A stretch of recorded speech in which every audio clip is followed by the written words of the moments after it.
Таңертең ұйқыдан тұра сала бірден су ішуді әдетке айналдырған. Аш қарынға су ішу пайдалы деген пікір ел арасында кең тараған. Бірақ бұл кеңес барлық жағдайда дұрыс бола бермейді. Егер таңертең суды дұрыс ішпесеңіз, бұл сіздің бауырыңызға, асқазанға және ішкі ағзаларға кері әсер етуі мүмкін. Ендеше көпшіліктің таңертең жасайтын бір қарапайым қателігі туралы сөйлесейік. Негізгі бөлім. Аш қарынға ішілетін судың да өз тәртібі бар. Қате жасалған жағдайда оның зияны мол болуы мүмкін. Мәселен, бір тым суық су ішу ұйқыдан тұрғаннан кейін ағза әлі толық оянған жоқ, ал суық су асқазанды және бауырды кенеттен тітіркендіреді. Бұл асқазан қышқылын күрт өзгертіп, түрлі ауруларға себеп болуы мүмкін.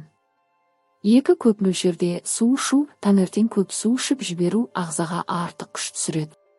Бүйрек пен бауырға бірден ауырлық түсіп, бұл процесті қиындатады. Кейбір адамдар мұны детокс деп ойлайды, бірақ шын мәнінде ол ағзаның балансын бұзады. 3. Лимон қосылған су. Лимон иммунитетке пайдалы. Бірақ аш қарынға лимон қосылған қышқылды су ішу асқазан қышқылының артуына, гастрит немесе ойық жара, язва сынды дерттерге әкелуі мүмкін. 4. Кофе. Аш қарынға бұл мүлдем ұсынылмайды. Кофе күшті қышқыл орта туғызады, әрі бауырға, жүрекке де зиян келтіруі мүмкін. Таңертең кофе ішу жүрек қағысының жиілеуіне, жүйке қозуына және асқазан ауруына соқтырады. Қорытынды. Таңертең су ішкен пайдалы, бірақ оны дұрыс жасау маңызды. Ең тиімдісі бөлме температурасындағы 1 стакан таза жылы су. Оған ештеңе қоспай, баяу ұрттап ішіңіз. Сол кезде бауырда, асқазанда жаймен іске қосылады, ағзаға күш түсірілмейді. Денсаулық ұсақ нәрседен тұрады.